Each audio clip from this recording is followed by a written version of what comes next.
In a broken world, one can have a far worse fate than be embedded amidst the All Souls Choir singing Brahms on a Sunday morning.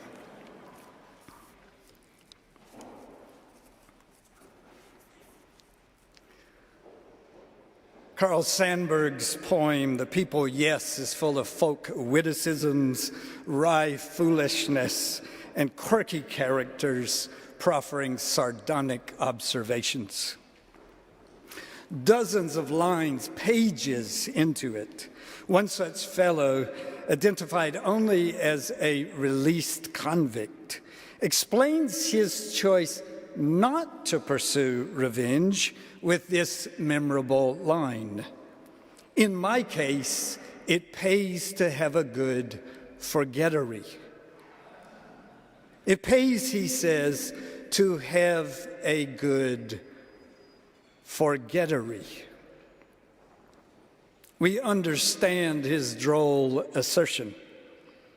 Selective forgetting can be a helpful strategy, as in, for example, the counsel to forgive and forget, the moral capacity to move on, the relational refusal to be a scorekeeper, a holder of grudges.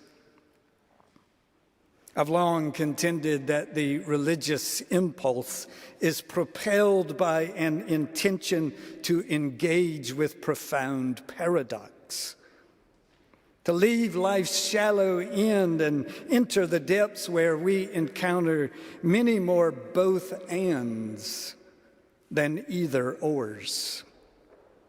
If that is true, we might ask, when might a forgettery not be such a good thing? In April, Florida Governor Ron DeSantis delivered an address commemorating the 75th anniversary of the founding of Israel at the Museum of Tolerance in Jerusalem. In it, the governor declared, "I believe people that forget the history are doomed to repeat it."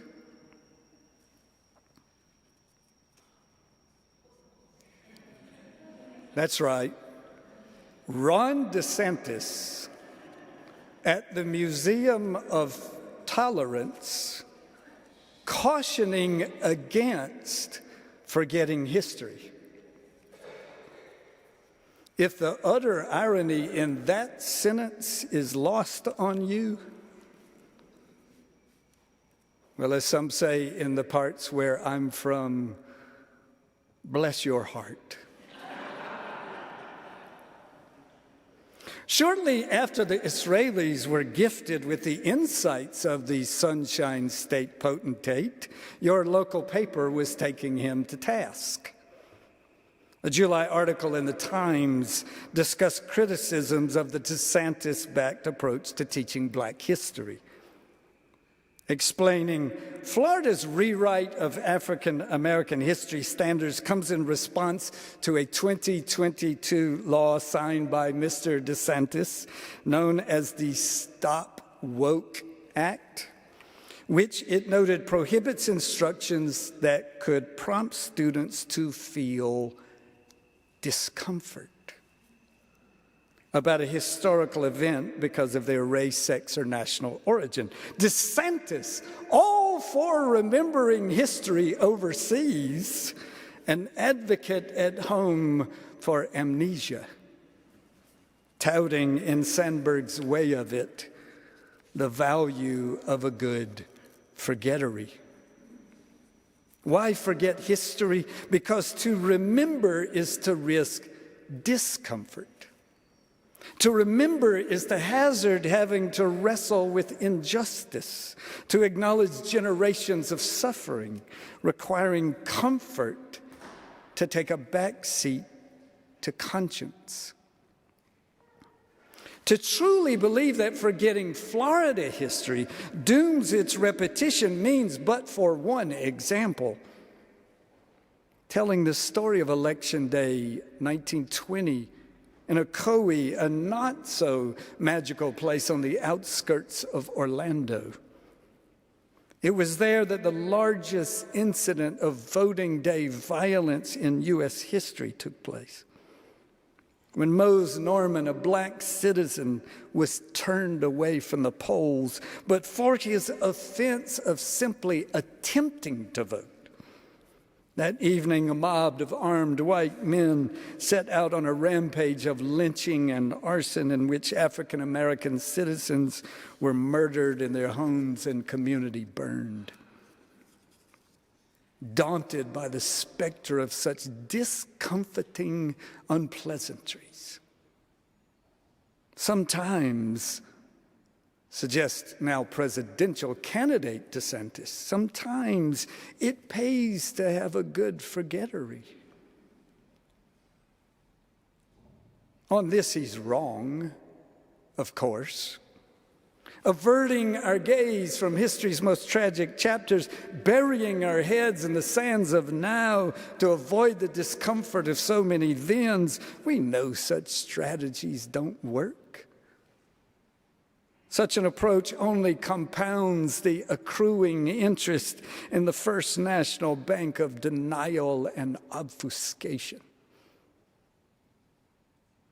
We will never understand who we are now, nor grasp how we became who we are now, until we relinquish the false comfort of a good forgettery and commit to deep, if also painful, remembering in Florida, throughout our country, and, let's be clear this morning, around the world.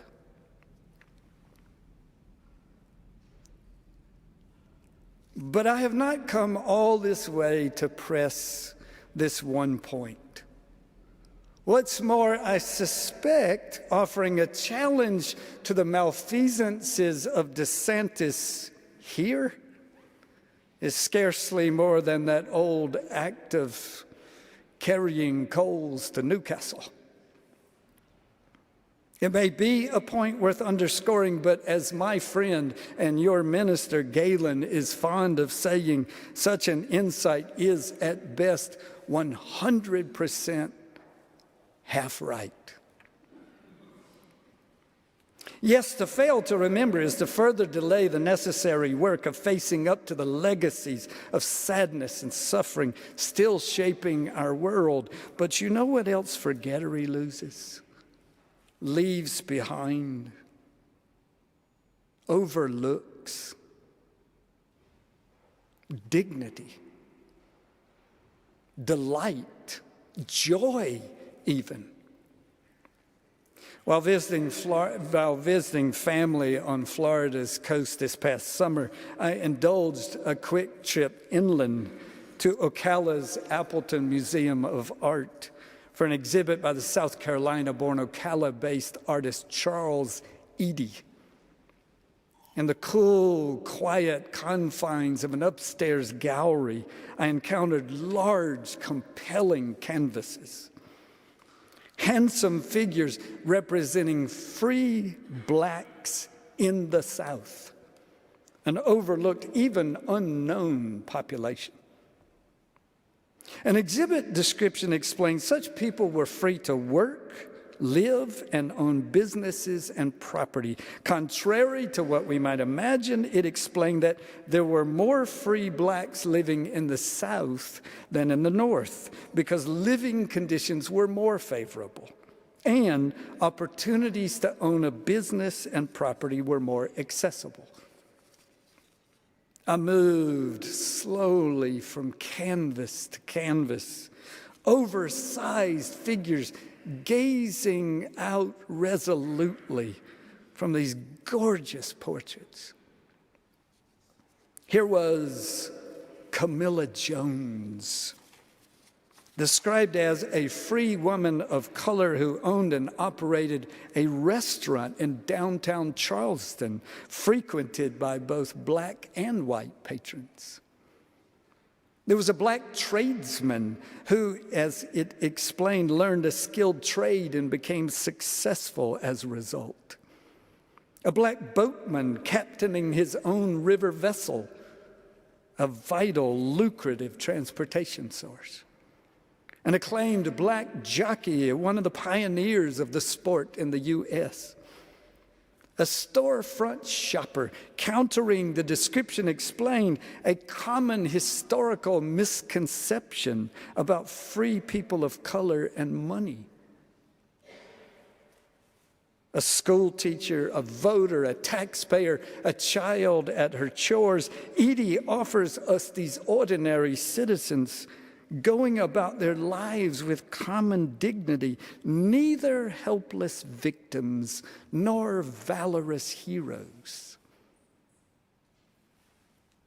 This was no glib portrayal. Charles Edie doesn't deny the white supremacy that defined that era. He references ample evidences of undeniable oppression. But he refuses to allow that to be his whole story. Forget those to whom he is pointing, and you risk reducing antebellum blacks, especially blacks in the South, to tragic, helpless, hopeless victims. Emboldened by his creations, we're trusted to hold a both-and reality, in which antebellum-free blacks in the South had potential, possibilities, agency, and dignity, even in a thoroughly repressive culture. Imagine, in the very heart of Florida, I was invited into Charles Edie's particular telling of history, one daring to acclaim and to celebrate, not in a denial of injustice, but as an emphatic refusal to let suffering have the whole say. That's precisely the project of the very fine black poet Marilyn Nelson in her collection entitled My Seneca Village, using as her framework what she refers to as Manhattan's first significant community of African American property owners. Nelson's poems are set just blocks from here, between 82nd and 89th Streets and 7th and 8th Avenues. We just walked it on Friday morning. A location of black homes, businesses, churches, farms, fields, families, friends, raised and erased in the creation of Central Park. Foregoing forgettery, Nelson invites her readers into a resurrectional recreation of this once vital community. Onto the skeletal remains of mere names in census records, she fashions flesh. Breathing into these dry bones, imaginative exploits. Some of them made me sad, she admits. Some of them made me laugh. There's Epiphany Davis proclaiming, "It's a new world up here of beggar millionaires. Neighbors who know how we all scrimped and saved to own this stony swamp with its fetid air, to claim the dream for dreamers, yet enslaved." The poet's tour includes work, school, a parade, having hair done, sickness, planting fruit trees, disease and death, attending the theater, beer in a bar, a church service, a letter to a distant lover. Here on a pre-park pond, she writes, brown ladies skated like swans, crinolines billowing, brave curlicues cut the ice, couples held mittened hands. It's in that image, for example, one more likely to evoke pictures of Currier and Ives than of antebellum New York City blacks, that the poet is pressing her subtle point. Even in New York, where the last slaves were not emancipated until 1827. You know this, right? That not until July 4th, 1827, did the last enslaved people in this state gain their freedom. Even in New York, not all black stories were tragedies. Not all black people were victims. Like the artist Charles Eady, poet Marilyn Nelson offers no easy absolution. She calls out injustice, oppression for what they were, indulges no illusion that life in this city was any less given to that culture of white supremacy, serving as the connective tissue throughout our nation's first century. She references poverty, cruelty, a race riot, the longing for freedom, the pain of hopes deferred. But she, too, refuses to allow injustice to have the whole say. So in Marilyn Nelson's Seneca Village, there are songs, love, generosity, saplings promising the future's fruits, and a spirited exhale and awe of awe. And did you notice in the poem I read earlier, the enchanted individuals dancing in an elegant ballroom with a waltz-playing band? Her guided tour of this little corner of local history is robust, full of life and of life's complexities. Recounting her experiences of researching and then writing, Marilyn Nelson attests, for several years, I have lived with delight. To refuse the allegedly easy comfort of forgetting is to gain insight, not just into oppression, but also into experiences of delight, joy even, enabling human beings to be human beings. There's no dignity in being relegated to the role of victim only. No compassion or hope in recounting powerlessness alone. When history's telling insists on anesthetizing us against discomfort, it erases both suffering and celebration, elides joy along with sorrow, reduces human experiences to lifeless caricatures. To resort to forgettery is to lose both what is to be mourned and what is to be celebrated. And isn't it ultimately truth itself that suffers in such truncated tellings?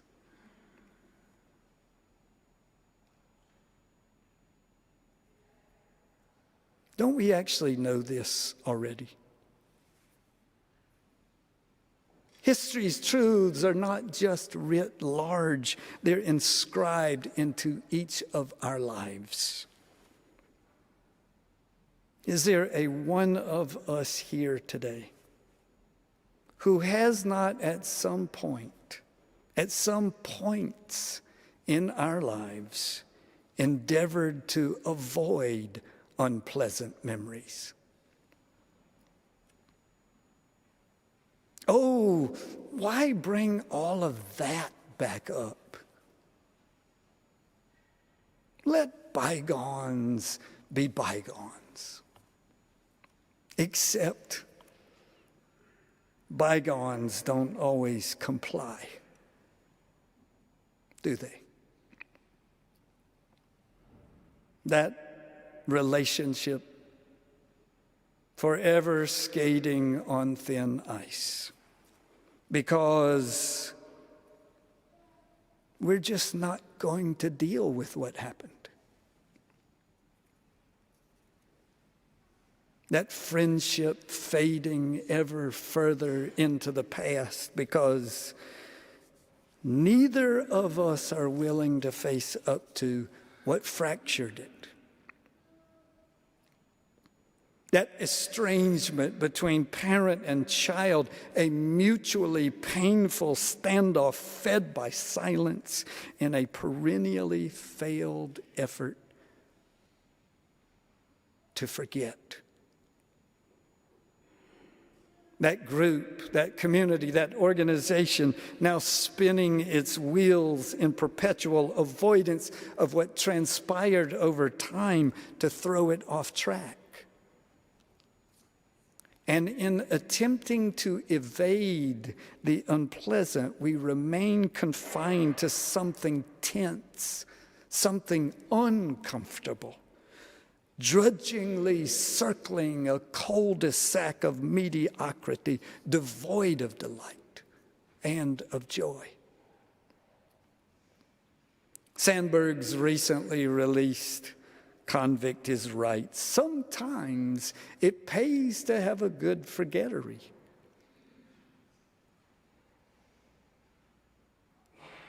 But not very often. Right? To attempt to forget the unpleasant is to miss what may give life. To steer absolutely clear of the shoals of hurt may require remaining docked in the harbor of disappointment. DeSantis and his ilk imagine that in suppressing history they can avoid discomfort. But their effort to impoverish our collective historical memories only impedes our journey toward that more perfect union. So too for you, for me, the high cost of a good forgettery. In our relational lives, in our family lives, in our life with one another, in community,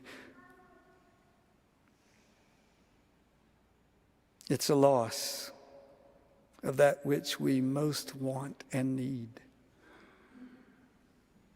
Marilyn Nelson captures excerpts of Frederick Douglass's speeches in one of her Seneca Village poems, Words and Whispers, including this, directly from Douglass.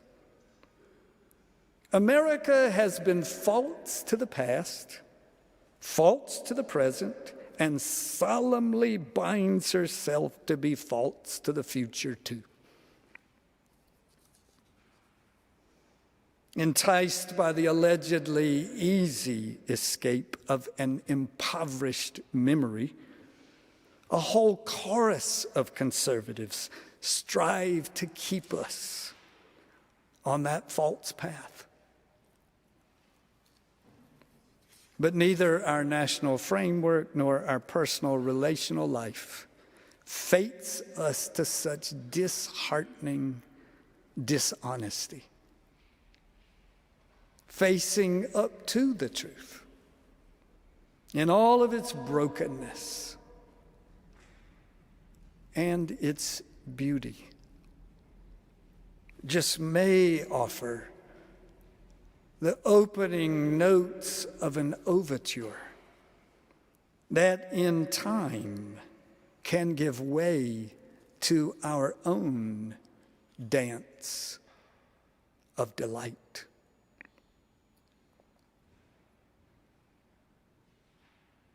May it be so.